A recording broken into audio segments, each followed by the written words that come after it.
Lead us, teach us. In the name of Jesus, your Son, our Lord, we pray. 1 Corinthians 6:19 says, your body is a temple of the Holy Spirit. Napakarami, malalim ang kahulugan ng ating katawan, ng ating puso. Yung ating pagiging tao ay tirahan ng Espiritu ng Diyos. At bili naman sa Ephesians 4:30, do not grieve the Holy Spirit of God. So nakatira sa puso ng tao ang Espiritu ng Diyos at kabilin-bilinan, huwag palungkutin, huwag pagluksain, huwag bibigyan ng at tatanggalan ng sigla ang Espiritu na nasa atin. How to feel good inside? First of all, be clean. It's very important to be clean. Lalo tayo mga Pilipino, mahilig talaga tayo sa hygienic practices. Kahit ano pa ang kalagayan mo, pag hindi ka nagsipilyo, parang you don't feel happy. So, ang mga empleyado, makikita mo after lunch break, kanya-kanyang sipilyohan sa mga lababo, sa mga banyo, kung saan-saan. Kahit konti na lang ng tubig, ipampapaligo yan. Ano? Kaya, mahalaga clean. But that's physical cleanliness. What more, yung spiritual cleanliness. So, be righteous if you want to feel good inside. Listen to your conscience. Listen to the inner voice. Sabi sa 1 Timothy 1:19, some have rejected good conscience and so have shipwrecked their faith. Pagka hindi tayo nakikinig sa konsyensya at dahil may espiritu na nasa kalooban natin na nauuhaw, nadidiliman, nasisikipan, nahihirapan, nawawala yung ating saya, yung ating ginhawa ng kalooban, we don't feel good inside. A bad conscience makes you feel miserable. Kaya mayroong mga tao na kahit na magtagumpay, kung alam nilang nandaya sila, mayroong small voice speaking to them. Kahit na parang mayaman ka, marami kang kinita, pero alam mong may dinaya ka, mayroong nagsasalita sa'yo. Hindi makukumpleto ang iyong kaligayahan. So that's the first requisite for us to feel good inside. Be clean spiritually. And then be nourished by God's Word. Yung po mga bagong-bago sa Panginoon, bagong Kristiyano, bagong nagsimula na mag-aral ng Biblia, ito ang pinagkaiba nila doon sa mga dati na. Lagi sila nagbabasa, nauuhaw, nag-aaral. Kaya merong apoy na mainit, merong sigla, merong lakas na espiritual, yung mga bagong-bago ang relasyon sa Panginoon. Sadly, many people who are already in the Lord for many, many years begin to lose the habit of reading God's Word. Kung minsan nagiging dependent na lang sa mga instant Bible study guides, mga instant inspirational guides, at hindi na talaga napag-aaralan at nababasa yung salita ng Diyos. It's important for us to feed on God's Word. Why? Because there's the Holy Spirit in you. Kung yung katawan natin, pinapakain natin ng physical food, physical drink, yung spirit naman sa atin, kailangan pakainin mo ng God's Word. It's very important. Many people who begin to wonder why they have lost the initial joy of their relationship with God will find that most of the time what is neglected is Bible reading. Yung Bible reading na hindi nagmamadali, yung talagang naghahanap ng katuruan, ng mga utos na susundin, ng mga bagay na dapat tigilang gawin, mga bagay na dapat simulang gawin, at mga pangako na dapat ay angkinin. Psalm 119:105, your word is a lamp to my feet and a light for my path. You know that light gives comfort. A lamp gives you security. And very importantly, God's Word detoxifies. Marami ng uso ngayon. Bismillah, uminom ka ng ganitong herb, uminom ka ng ganong gamot, gawin mo ito, gawin mo yan, para alisin yung mga lason sa iyong katawan. Para daw luminis ang ating dugo, luminis yung ating circulatory system, lahat-lahat ng yan. Pero ang talagang panglinis ng mga spiritual toxins ay yung salita ng Diyos. Daig talaga niyan kahit ano pang gamot ang maiisip mo. Kasi yan ang nagmumula sa puso ng Panginoon. It's not important just to read, but it's very important to meditate on God's words. Kaya dapat talaga ang taong mananatili yung joy sa kanyang puso, yung malalim na kaligayahan, nagbabudget siya ng oras, naglalagay talaga siya ng panahon para magbasa ng salita ng Diyos araw-araw. Kung yun naman ay sa umagang-umaga, sa tanghali o sa gabi, kung ano yung hiyang sa inyo na panahon, pero kailangan ipinaglalaban yan. Ang mga taong tinatawag na nagbabackslide, ang kauna-unahan nilang makikita mong gawain sa pagbabackslide, yung hindi pagbabasa ng Biblia in a regular basis. Wala kang makikita na sasabihin mo, itong taong to, backslider or in a backslidden state, o nalayo sa Panginoon na patuloy na nagbabasa araw-araw. Parang hindi pa ako nakakita ng ganon. In fact, stopping reading God's Word and meditating on it every day is the beginning of backsliding. Paano po i-describe ang blessed man sa Psalm chapter 1, verse 2? His delight is in the law of the Lord, and on His law He meditates day and night. Siyempre, yung ating mga Bible study leaders, mga preachers, may mga meditation yan later on for the consumption of everybody. Pero dapat meron kang personal meditation. Hindi mo lang iaasa sa teacher, sa preacher, yung pagkain, paglunok, pagdigest ng salita ng Diyos. Kailangan may kanya tayong ginagawang ganyan. Colossians 3:16, let the word of Christ dwell in you richly. Kasi sinasabi ng iba, kaya ka nagkaka-swine flu, kaya nagkakaroon ng iba't ibang flu, bumababa daw yung resistensya, bumababa yung immunity level mo. So, yung dati, dinadapuan ko ng sakit, umubo yung katabi mo, may dalang sakit, pero kung malakas ang katawan mo, hindi mo tatanggapin yung sakit na yun kasi nilalabanan ng katawan mo. At ganoon dapat yung espiritu natin. Lagi tayong may intake of God's Word para pag dumadating yung temptation, dumadating yung mga pagsubok, yung mga hirap, hindi ka nun naigugupo kasi may panglaban ka. It's very important na ipinakikipaglaban po yung reading and being nourished by God's Word. Meditation gives perspective. Lumilinaw yung maliit na problema, mukhang malaki yan pagka hindi mo yan tiningnan sa salita ng Diyos. Pero pagka naging malinaw sa yung salita ng Diyos, yung mukhang malaking problema, lumiliit. Meditation gives balance. Meditation gives a sense of well-being. Kaya kahit ngayon sa mga spa, sa mga health club, yung binibigyan nila ng may meditation room pa, mayroong mga time for kung ano-anong relaxation and meditation because they have realized the therapeutic value of meditation. Ngayon, kung ginagamit mo yung Word of God, not just as therapy, kundi talagang cure, food, medicine, lalong-lalo na. Another way, of course, to feel good inside, at ito naman, alam nating lahat, pero dapat na-review kasi madalas na-neglect. Pray. Be prayerful. Ephesians 6:18, pray in the Spirit on all occasions with all kinds of prayers and requests. At sabi sa 1 Thessalonians 5:17, pray continually. Kailangan tuloy-tuloy ang prayer. Why prayer soothes? Nakakapagpaluwag ng dibdib. Prayer empowers. Yung bago ka nagpe-pray, parang feeling mo, talunan ka na ng mundo, wala ka nang ilaban sa mga hirap, wala ka nang kapangyarihan, pero matapos mong mag-pray, when you say amen, you will feel the resurgence of power and energy because prayer plugs you into God. Kung yung ating mga instrumento, mga gamit na dekuryente, pag isinaksak mo sa plug, pumapasok yung kuryente, umaandar yung electric fan, umiinit yung plancha, tayo sa prayer, doon tayo napaplug in sa power ng Diyos. At yung kanyang kapangyarihan mula sa langit, pumapasok sa ating espiritu, nakikiisa sa atin. Prayer transports.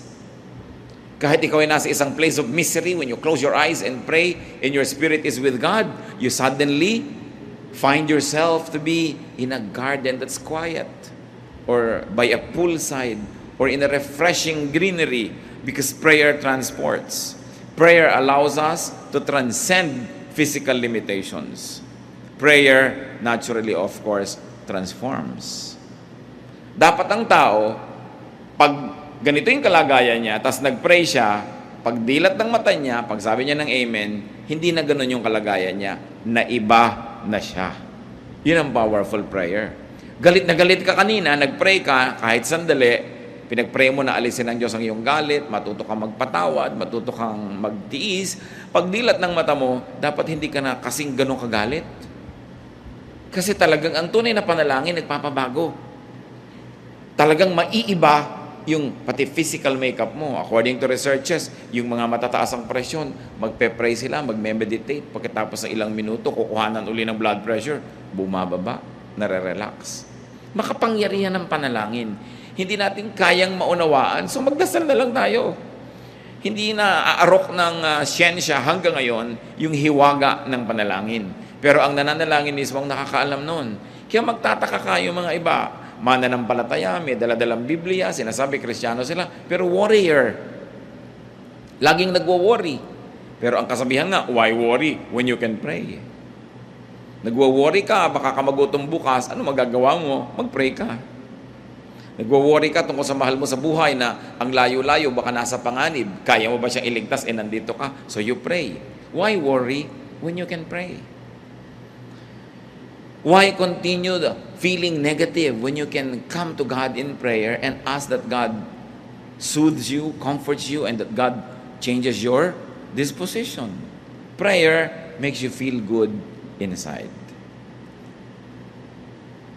How else do we feel good inside? Be one, inside and out.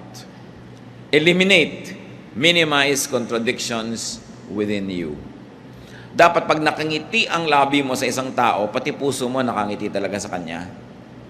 Mahirap yung nakangiti yung labi mo pero nakasimangot yung puso mo. Yun yung hati ka. Hindi ka sasaya nun. Walang taong hati na sumaya. Kailangan, nando ka sa cause na gusto mo. Hindi dun sa labagang yung kalooban. Dapat sinusuportahan mo yung mga taong gusto mo talagang suportahan. Minamahal mo yung gusto mong mahalin. Ginagawa mo yung talagang gusto mong gawin. Kasi pag hindi mo pa ginawa yung gusto mong gawin, sinong gagawa nun para sa'yo? Ang pinag-uusapan siyempre natin yung mga gawain na hindi naman pinagbabawal ng Diyos. Yung pagdadalawang isip, pagdadalawang loob, nagtatanggal yan ng kapayapaan at katahimikan. Kaya mga kapatid, kung ano man ang pinagdadalawang loob nyo, pag-isipan nyo na get good advice, manalangin kayo at magpasya na kayo sa isa. Mahirap yung dalawa-dalawa, tatlo-tatlo ang hinahabol natin sa buhay. Kailangan magpasya kang maging buo. Ang pagiging espiritual, ang pagiging makadiyos, ang isang kahulugan niyan, ikaw ay buo. Hindi ka hati. Ayaw na ayaw sa Bible ng hati. Kaya ang sinasabi, a man of a double mind will never expect to receive anything from God. Sabi, if you would like something, believe without doubting and you will get it. Because if you doubt, you are like, any leaf or anything that is being tossed about by the waves. You are like a wave being tossed by the winds. Wala kang direksyon. Kaya kailangan ng tao buo. Hindi hinahati ang puso. Halimbawa, nag-asawa ka na. Buuin mo ng loob mo na yun ay yung mamahalin mo. Hindi yung may dumadaan, iniisip mo, mamahalin ko kaya itong dumadaan. Nakahati ang loob mo. At pag nahati ang loob mo, it will show in your life. It will show in everything you do. Malilito ka ngayon. Minsan may kumakausap siya, wawala ka sa sarili. Ha? Bakit? Kasi hati yung loob mo eh. Dapat buo. What you think and say, what you say and do, must be one. So, do the good that you think. Meron kayong gustong gawin, gawin nyo. Lalo't mabuti yon. Kasi pag hindi nyo ginagawa, nahahati kayo. Do not frustrate your good side. Halimbawa, may nakaaway kayo. Gusto nyo na mag-sorry. Mabuting mag-sorry, magkasundo kayo. Gawin nyo.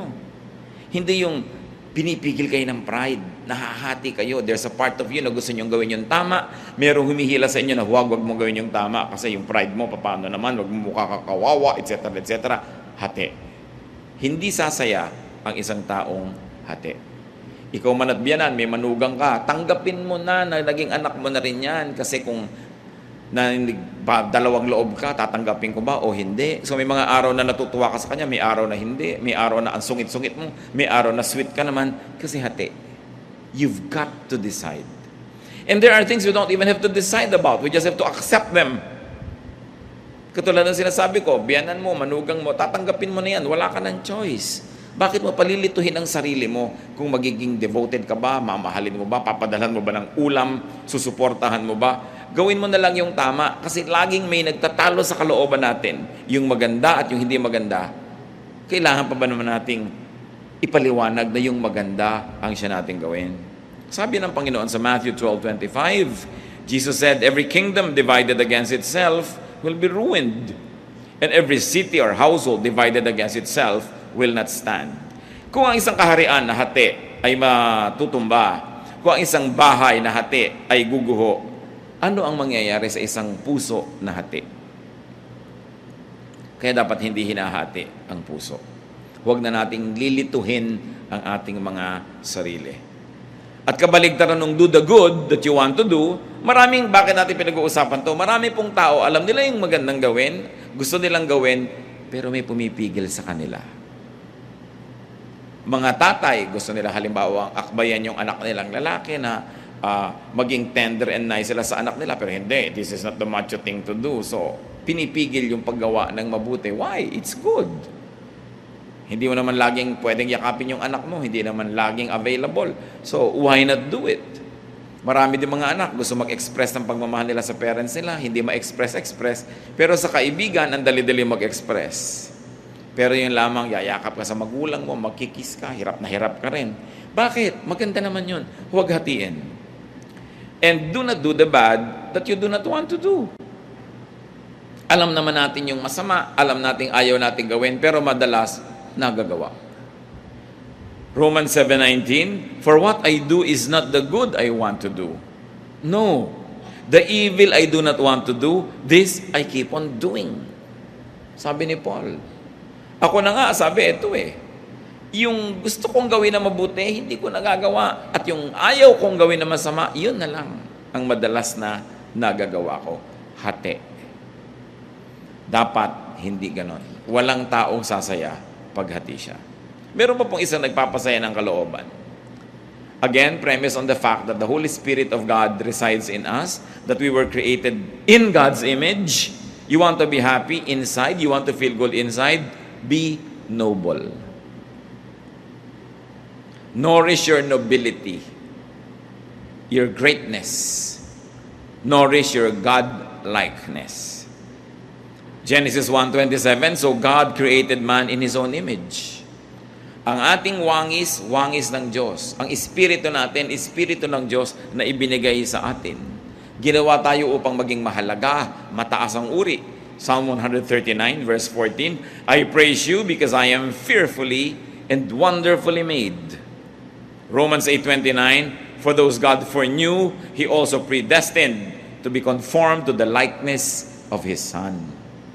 Tayo, kamukha ng Diyos, nilikha, ginawang tao, naligaw, na iba yung itsura, pero ang goal ngayon bumalik na maging kamukha uli ng Diyos through the Lord Jesus Christ.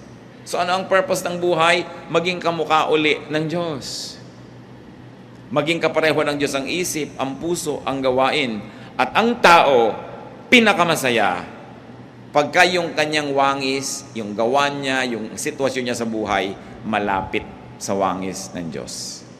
Kasi yun ang likas, yun ang totoo, yun ang natural sa atin. Parang mga baboy, ano ay kinakatuwa niyan? Maglublob sa putik. Kalabaw, ano ay kinakatuwa? Maglublob sa tubig at sa putik. Kasi yun ang nature nila Baboy sila, kalabaw sila. Diba? Ano ang ikinaliligaya ng ibon? Lumipad. Kaya ibon man may layang lumipad. Kulungin mo at umiiyak. Kasi nature niya yun na lumipad. Anong nature ng tao? Maging kamukha ng Diyos. Kasi nilikha tayo na kamukha ng Diyos, at nung tayo'y nadapa at naligaw, kaya si Jesus ay namatay para sa atin tayo tubusin, para makabalik tayo dun sa daan, pagbalik dun sa pagiging kamukha muli ng Diyos. So what is the goal of life? Christ-likeness. At kung gusto mo to feel good inside, be Christ-like, be God-like, be noble. Maging kagalang-galang. Kaya di ba, pagka ikaw ay dumarating at binibati ka ng maganda, you feel good, ginagalang ka. Pero pag binabastos ka, you feel bad. Why? Kasi hindi natin nature na bastusin. We were created in God's image. Kaya pag binibigyan ka ng halaga, inaalok, binabati ng good morning, birthday mo, naalala, lalo't may regalo, tuwang-tuwa ka. You know why? Because pinapahalagahan ka. Kasi tayo ay mahalaga. Sino ngayon ang taong lulungkot? Yung hindi niya pinahahalagahan ng sarili. Yung pinapayagan niya na maging siya ay basahan dyan, binabastos-bastos, binabaliwala. Walang taong sumasaya na ganun kasi hindi yun ang ating likas. What then should we do? No? How do we become noble and nobler? By making the right choices. May mga gusto tayong gawin na mataas, maganda, gawin natin. Meron tayong gustong sabihin na noble, gusto mong pumuri sa tao, gawin mo. Because it's the noble thing to do. Luke 12:12, the Holy Spirit will teach you what you should say. Ganun nakatanim sa atin yung Espiritu na pati sasabihin mo pa nga, maituturo ng Espiritu, yung gagawin mo, yung desisyon mo, kung maganda ang relasyon mo sa Diyos. So, how do we become noble? Do good. We are most noble when we do good. We are least noble when we do things that are bad. Kaya nakikita nyo yung mga nahuhuli sa akto na gumagawa ng mali. Pinagmamalaki ba nila yun? No. Kasi hindi yun ang gusto natin na malaman ng tao tungkol sa atin. Kasi hindi tayo talaga ganun. Dapat maging mabuti at maging mabait. Because that is what is noble. Yung mabuti, inclination yon. This is the nature of the heart, mabuti. Yung mabait is kabutihan in action, nagiging kabaitan. So mabait ka, mabuti ka. Mayroong mga taong mabuti pero hindi mabait. Mabuti sila, hindi sila gumagawa ng masama. May intensyon silang gumawa ng mabuti pero wala namang action. Kailangan may action. Yun ang kabaitan. How do you feel noble? Kailan tayo nakakaramdam, mga kapatid, na ang taas-taas ng pagkatao mo? When you give more than you get, you feel noble. Yung nagbibigay ka, taos puso, you feel noble kaysa ikaw yung binibigyan. Di ba? Hindi masarap yung feeling na ikaw yung binibigyan. Pag masarap ang feeling mo nun, something's wrong. Pero usually, mas masarap yung nagbibigay ka kaysa yung namamalimos ka, kaysa ikaw itong kinakahabagan. Mas masarap yung ikaw yung nahahabag because to give is noble. Do not get, then just forget. Kasi halimbawa, dumating yung point, ikaw ang tumatanggap, ikaw ang binibigyan. How will you become noble now? Ikaw yung naging recipient, nagbabayad ka ng utang na loob. Nagsusukli ka, gumagawa ka ng mabuti. Kaya pag may gumawa sa atin ng mabuti, pagkatapos na-empower naman tayo, lumakas, tayo naman yung gumagawa ng mabuti sa kanila, you feel good.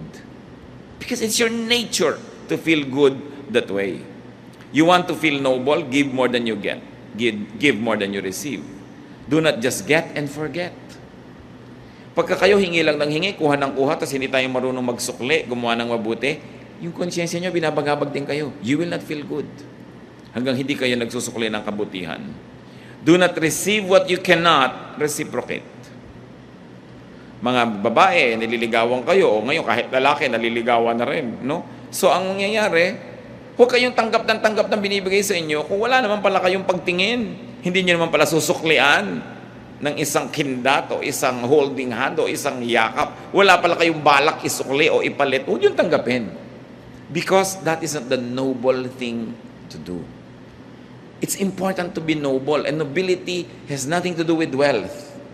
May mga taong yayaman pero hindi noble ang mga pamamaraan nila. Hindi noble yung kanilang karakter. May mga taong hihirap pero ang taas ng pagkatao. Alam mong taong-tao ito kahit walang pera. Walang kinalaman ng pera dyan. And when we are noble in our ways, we feel good.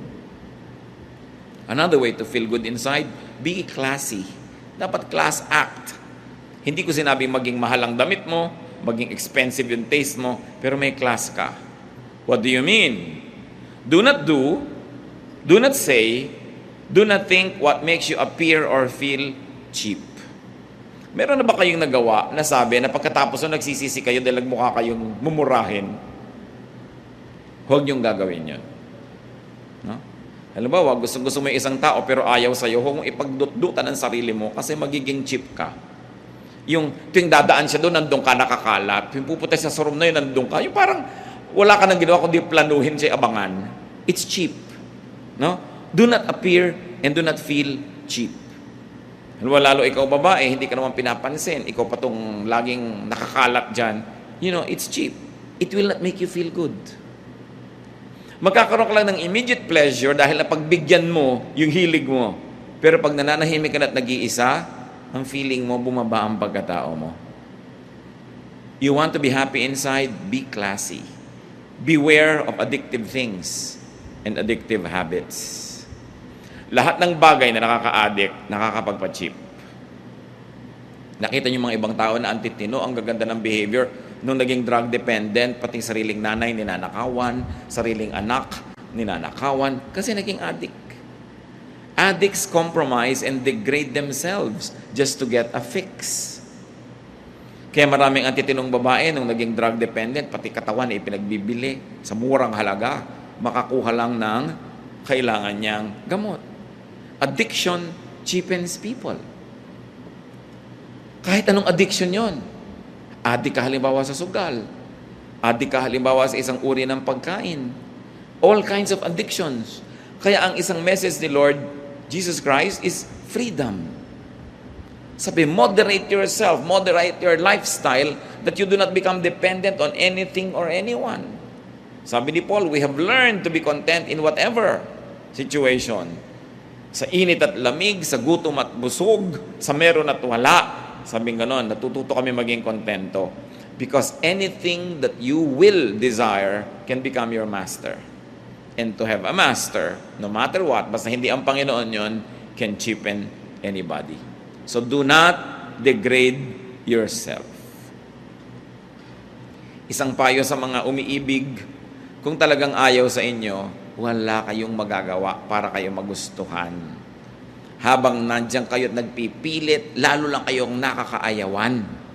At lalo lamang bababa ang pagtingin sa inyo, lalong lumalayo yung pag-asa niyong magustuhan kayo. Subukan yung talikuran at iwan, baka sakali pa. Pero yung hahabol-habol ka, wala kang pag-asa. Paminsan-minsan baka pagtiyagaan ka, lalo't wala namang ibang tao, pero gusto mo yung pinagtsatsagaan ka lang, o pinagbibigyan. So kung ayaw, di wag.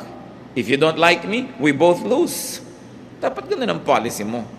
Do not allow others to degrade you. Save yourself from degrading situations. Katulad nung kwento sa Luke 15, 13 to 18, yung prodigal son. Anong ginawa niya? Hiningi niya yung mana niya, nilustay niya, pagkatapos naghihirap siya sa isang foreign land, naging trabaho na lang siya doon, taga-alaga ng baboy. Hindi naman siya pinapakain, kinakaingitan pa niya yung baboy dahil kumakain sa oras, siya hindi. So, nagising siya sa katotohanan. Sabi niya, hindi ito dapat. So, ganoon, uuwi ako sa tatay ko, hihingi ako ng tawad, at mamamasukan na lang ako sa kanyang katulong. Kasi ang mga katulong ng tatay ko are better fed than I am. So, ganoon, tatanggapin ko yung aking pagkakamali, hihingi ako ng tawad, but I will stop the situation from degrading me. Kung meron sa atin ng mga kapatid, nasa isang situation kasi very degrading, get out of it. Halimbawa, hindi naman kayo ang asawang tunay, tapos mga 3 times a year lang kayong sinisipot, no, sa ilalim pa ng silong ng Fort Santiago. Nakaka-degrade yun sa inyo. Bakit hindi niya kayo mabigyan ng panahon niya? Bakit iaabang niyo yung buong sarili niyo sa kanya? Diba? You degrade yourself. You deserve a better treatment. You have only one life to live on this earth. There is eternal life, yes, but here only one. So bakit mo papayagan na nadadaya ka? Yung hahabol-habol ka sa hindi naman pwedeng managot sa'yo. Kinocommit mo yung sarili mo sa hindi naman nagko-commit sa'yo. That's not the way to deal with yourself. You know why not? Because you are fearfully and wonderfully made. You are the temple of the Holy Spirit. God's Spirit dwells in you. So huwag nating kaladkarin sa pagiging mumurahin. Kailangan pinapahalagahan natin ang ating sarili. Nandun na tayo, paminsan-minsan nagkakalimot tayo, nagkakamali, nabubulag ng damdamin, pero dapat hindi nagtatagal. Alam mo dapat yung ginagawa mo, walang kakauwian. Kung nakikipag-business partnership ka sa isang paraan na talagang yung pagkatao mo, yung paniniwala mo, prinsipyo mo, nilululun mo na dahil hindi mo talaga masikmura, get out of it. You are in a relationship that doesn't have any respect for your personhood and your dignity, get out of it. God has something better for you. Kung minsan nadadaya tayo na yun na lang ang pag-asa natin, akala ng iba, ito na lang magmamahal sa akin, wala nang iba, so hindi baling ginaganito na ako. Hindi yung totoo. Alam ng Diyos ang ating sitwasyon. At meron tayong katapat na mas bagay, katapat na hanap buhay, katapat na trabaho, katapat na profesyon, katapat na kaibigan, kasama sa buhay, kasama sa bahay. Don't settle for what is not very good for you. And those that do not settle for nothing but the best, usually get the best. Kailangan tinataasan din natin yung ating standard. Hindi dahil tayo mayabang, but, let me be emphatic, because you were fearfully and wonderfully made. And not only that you were made great by God, that God breathed His life into you and into me, but Jesus gave His life for our redemption. Ganun ang halaga ng tao. Dapat marunong tayong magpahalaga sa sarili. Huwag niyong ipagsiksikan ang sarili niyo sa hindi nagpapahalaga sa inyo. It's unfair to the Spirit that lives in you, and it's unfair to yourself. How to feel good inside? Do not go for desires that compromise your dignity and inner worth. Kasama na dyan yung mga physical desires and emotion. As you can see, related lahat ang pinag-uusapan natin. Titus 2:12, the grace of God teaches us to say no to ungodliness and worldly passions, and to live self-controlled, upright, and godly lives in this present age. Ang tanong, what desires, what feelings make you cheap? Dapat natin identify yon. Kita nyo si Joseph. He was very young, very handsome. He became a worker in a household in Egypt. At yung misis doon sa bahay na yun, nagkagusto sa kanya, lagi kasing wala si mister. So inaakit-akit niya si Joseph.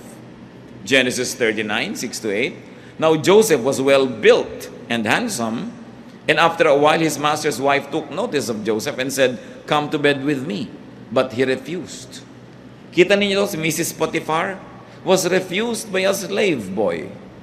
So why put yourself in a situation where you can be refused? So in a manner of speaking, because of her desire, she cheapened herself. But of course, Joseph being a man must have also the desire. But mas pinahalagahan niya yung dignity niya.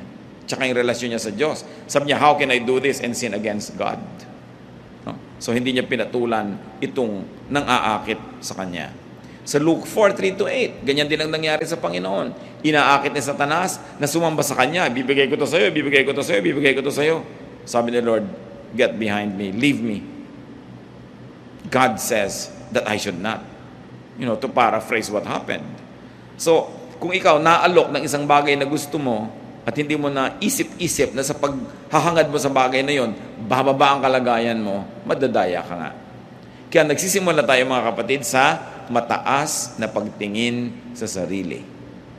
Hindi pagyayabang, hindi pride, but to remember who you are, that you are God's child, that you were created in God's image, and Jesus died so that you could be like Him again. Pag naaalala natin yun, na may mataas tayong kalagayan, mataas na calling, then hindi ka papayag na ginaganong-ganong ka lang. Pag tayo inaapi-api, kinakawa-kawawa, binabaliwala, ang dapat mong gawin, remember who you are, that you are fearfully and wonderfully made. At sabi nga ng Ephesians 4:30, which we have already read, do not grieve the Holy Spirit. Pagka binababa natin ang ating pagkatao, we grieve the Holy Spirit. When we desire things to the point na susunod-sunod tayo, aabang-abang, we grieve the Holy Spirit. So feel good inside, and one of that is by changing the outside world. When you feel bad, baka naman may dahilan at pwede mong palitan in your outside world so that you will feel good. Maybe you should clean your environment, go out and take a walk, change the situation, and it might make you feel good inside. But, yung mas permanente, hindi dependent sa mga bagay na nasa labas, feel good inside by being good inside. When you are good, you will feel good. Kahit hindi ka ma-appreciate, hindi ka mabayaran, hindi ka mapuri, pero mabuti ang iyong puso, gusto mong bigyan ng kaluguran ng Diyos, no matter what happens, you will feel good. Feel good inside by doing good. Napakalaki ng ligayang binibigay sa tao ng paggawa ng mabuti. Himalayan, hindi maipaliwanag, pero may nagawa kang mabuti, you will feel good. Feel good inside by nourishing your good side, not your bad side. Meron tayong good side, may bad side. But if you nourish the good side, you will feel good. If you nourish the bad side, you will feel bad. Kahit pa nga naging matagumpay yung bad side mo, but there's still this voice that will continue to make us feel bad. Mag-isip-isip tayo. Ama naming Diyos, nais naming ilapit sa inyo aming mga puso. Nagpapasalamat po kami sa bawat isa rito who feels good, who generally feels good. Pero inaalala rin namin, Lord, yung bawat isa na maaaring hindi ganun ang kalagayan, mas madalas malungkot, mas madalas matamlay, mas madalas merong nararamdamang hindi masarap, hindi maganda, na hindi maipaliwanag. Sa sandaling ito, Panginoon, sa mga pinag-usapan namin, ipakita mo doon sa mga generally not feeling good inside kung ano ang posibleng dahilan. Ipakita mo sa amin kung ano ang mga ginagawa namin, Panginoon, na nagiging dahilan din kung bakit yung pakiramdam namin ay hindi masaya, hindi magaan, hindi nakakaluwalhati sa iyo. We are very thankful for each one who feels good, but for each one who doesn't, we pray that your wisdom will prevail, that you will teach us to identify the root causes of these ill feelings so that they may be uprooted and we will have a change of heart and our lives will be peaceful, lovely, and enjoyable. Magbulay-bulay tayo mga kapatid. Kung meron tayong mga ginagawa, iniisip, pamamaraan, lifestyle that contributes to not feeling good. At ipagpasalamat din natin sa Panginoon yung mga tama nating ginagawa. Sa mga 7 natin pinag-usapan, surely we will be able to identify things that make us feel good and the opposite that makes us feel bad. Madadaya tayo sa bawat panahon that we don't feel good inside. We will not always feel good outside. Kung minsan may sakit ang katawan natin, masakit ang ulo, masakit ang paa. But what is important is to feel good inside.